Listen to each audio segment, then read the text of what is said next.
मेरा नाम शिखा गांगुली है। मैं इंडिया में दिल्ली में रहती हूँ। बेसिकली बंगाली हूँ, पर दिल्ली में बॉर्न एंड ब्रॉट अप हुआ और वहीं से मैंने संगीत में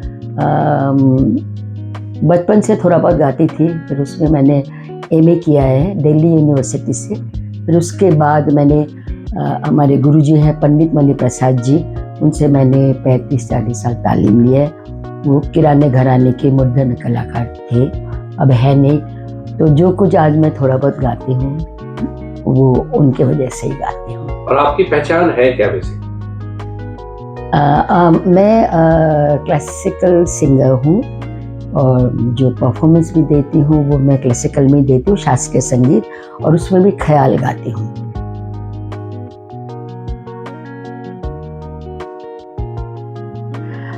क्लासिकल म्यूज़िक उसको हम लोग हिंदी में जैसे हम लोग बोलते हैं शास्त्रीय संगीत। शास्त्रीय मीन्स शास्त्र के अनुसार चलना। तो शास्त्र के अनुसार मतलब उसका ग्रामर होता है, कुछ होता है उसमें, जैसे सारे गामा पाधा निसा। ये तो होल वर्ल्ड में 7 सुर है, 8 सुर है नहीं। उसी का कॉम्बिनेशन से जो राग बनते हैं, जैसे पहले थाट बनते हैं, थाट से राग बनते हैं, तो वो है प्योर शास्त्र के अनुसार जो संगीत होता है उसको शास्त्रीय संगीत बोलते हैं। जैसे रागदारी है, रागदारी में होता है कि कुछ सुरों होते हैं, सुरों के कॉम्बिनेशन या समूह होते हैं, उसके अनुसार ही हम उनको उसका इलेबोरेशन करते हैं। तो अगर हम उसमें कुछ मिक्स कर देते हैं तो वो फिल्मी म्यूज़िक, या हम उसको कह सकते हैं सुगम संगीत, क्योंकि सुगम मतलब जो इजीली लोगों के जहन में आ जाए, तो उसको हम थोड़ा बहुत उसको मिक्स भी कर सकते हैं अच्छा लगने के लिए, जो कि हम क्लासिकल में नहीं करते हैं, नहीं करना चाहिए। शास्त्रीय संगीत जिसको हम लोग शास्त्रीय संगीत बोलते हैं, तो शुरू में तो वैसे इस बात को लेके थोड़ा सा कंट्रोवर्सी है। कोई कहते हैं कि बहुत पहले जो हम लोग फोक म्यूजिक गाते थे, गांव के लोग बागे जो गाते थे, उसी जैसे मांड राग है, पहाड़ी राग है, तो उनमें से वो पहले हुआ है। वैसे तो शास्त्रीय संगीत वैसे जो हम लोगों ने पढ़ा है कि पहले 3 ही, जैसे उदात्त, अनुदात्त, स्वरित, नीचे का स्वर, ऊपर का स्वर और बीच का स्वर, फिर उसमें बीच में और एक्स्ट्रा जैसे सा पा सा, उसमें रेगा ऐड हुआ, धानी ऐड हुआ, तो वैसे 7 सुर आया धीरे धीरे धीरे, जिसका नाम बाद में सारेगामा पाधानी है, और उसका पूरा नाम है षडज, ऋषभ, गंधार, मध्यम, पंचम, धैवत, निषाद। ये मेन स्वर है। इसके 8वां स्वर होल वर्ल्ड में कहीं भी नहीं है, वेस्टर्न में भी नहीं। वेस्टर्न में डोरे मी फा सोला बोलते हैं, हम लोग सारेगामा पाधानी बोलते हैं। और उसका सारेगामा जैसे षडज का सा, ऋषभ का रे, ऐसे पूरा नाम हुआ। शास्त्रीय संगीत में जो खास बात है कि इसका सुर मेन होता है, सूरी मेन होता है। सूरी भगवान होते हैं, और सुर वो क्या होता है, सुर जो रूह से निकलता है। तो रूह से तो शब्द भी निकल सकता है, पर रूह से मेन संगीत का जो है कि जिस हिसाब से हम स्वर को निकालते हैं, इसीलिए हम लोग बोलते हैं कि उन्हीं का गाना सबसे अच्छा हो सकता है या होता है जिनके रूहदारी हो, जिनके अंदर जिनके भावना अच्छी हो, प्योर हो, तो वो ही उनके गाने में प्योरिटी आ सकता है। कहते हैं, हमने गुरुजी से भी सुना और मुझे भी लगता है। तो ये रूह से निकलने वाली चीज़ जो है, वो रूह से ही उसका ताल्लुक दूसरे लोगों से होता है। मैं अगर अपनी रूह से सुर निकालूंगी तो वो सामने के चाहे 1 जने हो चाहे 1000 लोग हो, वो रूह को पहुंचना चाहिए। अगर नहीं पहुंच रहा है तो मतलब कहीं गाने में, ये नहीं कहूँगी कि हर एक के गाने में, पर वो चीज़ कमी है, ये मानना चाहिए। तो बेसिकली आप कह रही हैं कि एक अच्छा गाना जो होता है वो पहुंचाने के लिए, उसकी रूह तक पहुंचाने के लिए आपके संगीत में वो असर होना चाहिए कि उसके सुर जो है उसकी रूह तक पहुंचे। एकदम सही बात। ये है कि रूह कैसे हम मानेंगे कि पवित्र होगा, कि हम लोग जैसे कहते फकीर जो होते हैं वो त्याग, फकीर में त्याग होगा, उसमें लालसा, भावना, इच्छा, जैसे अब आजकल होता है कि नाम होना चाहिए, पैसा होना चाहिए, आई नो कि होना चाहिए, पर ये मान के अगर कोई गाना गाए तो उसमें रूह में वो नहीं हो सकता है, क्योंकि रूह बहुत पवित्र एक चीज़ है, एक पवित्र चीज़ है। पवित्र चीज़ से ही पवित्र चीज़ निकलेगा, और पवित्र चीज़ से पवित्र चीज़ कांटेक्ट होते हैं एक दूसरे से। रागों के समय को लेके ये है कि राग समय विभाजन वो क्या है, वैसे मेरे हिसाब से कि पुराने ज़माने में तो इतना नियॉन लाइट, जैसे आजकल खेलना होता है, सब कुछ होता है, तो पुराने ज़माने में क्या था, लाइट नहीं था, कुछ नहीं था, तो बगीचे में, बाग में, फॉरेस्ट में, जो साधारण प्रकृति के अंदर जो था उसी के बीच में लोग भाग गाना गाते थे, सुर होता था। पर उन लोगों के पास ये था, पंडितों ने या जो विद्वानकारों ने देखा कि सुबह की जो धुन है उसमें क्या फ़र्क है शाम से, तो वो कुछ तो फ़र्क है जो कि असर करता है, तो असर ज़रूर करता है, क्योंकि जो रेधा कोमल हम कहते हैं कि सुबह का ज़्यादा अच्छा लगता है, क्योंकि सुनने से कोई भी उसको कह सकते हैं कि वो चीज़ वो असर करता है, जो कि शाम को उसको गाएंगे तो वो उतना नहीं असर करता है। तो इसी हिसाब से राग का विभाजन भी किया गया है, जैसे आठों प्रहर में अलग अलग राग गाते हैं, तो उसमें सुर का भी फर्क होता है। जैसे हम लोग कहते थे सुबह के राग में भैरवी है, रेगा धानी कोमल है, तो वैसे रेगा धानी कोमल वो क्या है कि सुर की जो लगाने की ढंग है वो उस सुर को सुनने से लगता है कि सूर्योदय हुआ या मॉर्निंग राग का है। तो ऐसे हम लोगों ने भी सुना है, देखा है, और ज़्यादातर देखा है कि ऐसे होता है, और इसलिए इस बात को कुछ लोग कहते हैं कि आजकल इतना नहीं करें तो अच्छा है, पर मेरे हिसाब से कि जो विद्वान लोग जो करके गए हैं, जो हम लोग सुनते हैं, तो उसका असर तो होता ही है, इसीलिए मेंटेन करना चाहिए। मुझे जो समझ आ रही है, कुदरत का बहुत अमल दखल दिख रहा है इसमें सुरों के अंदर, कि रात का टाइम में इंसान के अंदर जो फीलिंग होती है वो अलग होती है, और वो कुदरत, वो जिस तरह कहते हैं ना कि सुबह में जब सूरज निकलता है या रात को जो सूरज नीचे ढल रहा होता है, तो वो टाइम के ऊपर आपके सुर भी, आपकी जो फीलिंग होती है और आपकी बॉडी पूरी चेंज हो रही होती है। इन कुदरत के अंदर आप समझते हैं कुदरती ये सुर जो है कुदरत की तरफ से, ऊपर वाले की तरफ से असर करता है जिस्म के ऊपर। सुर तो जिस्म से करता ही इफेक्ट, जिस्म से निकलता है, और उन्हीं लोगों का इफेक्ट होता है जो लोग उस बात को समझते हैं।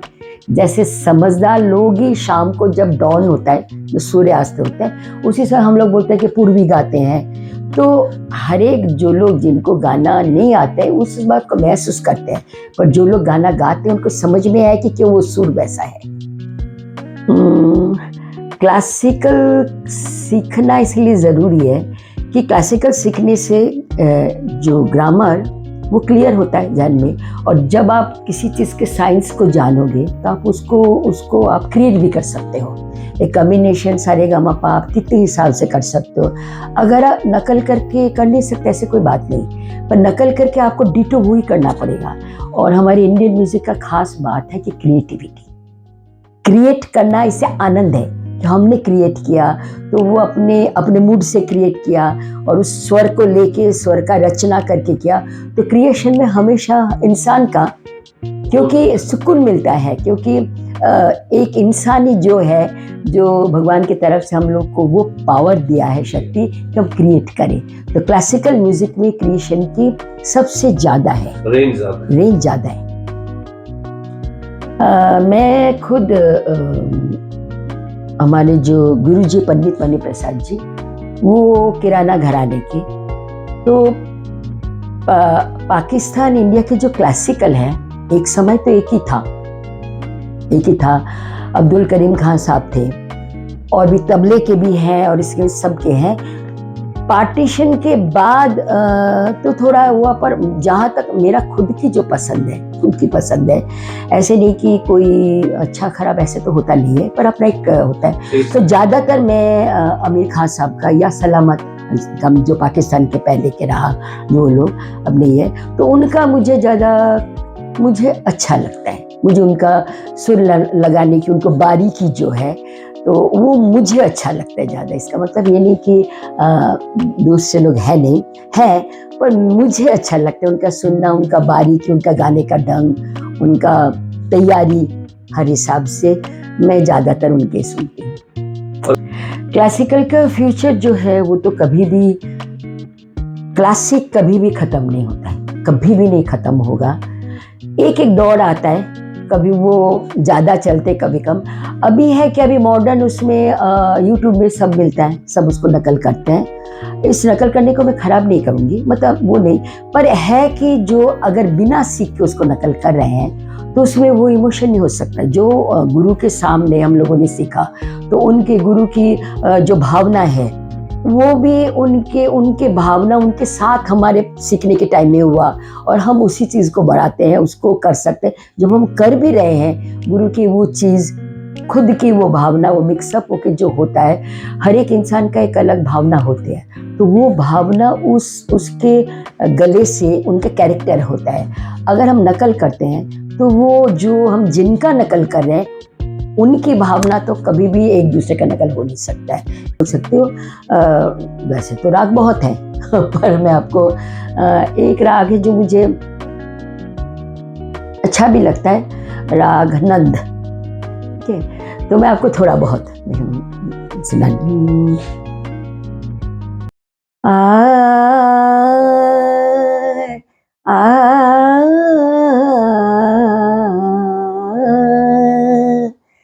अजहू न आए शाम, अजहू न आए शाम, बहुत दिन बीते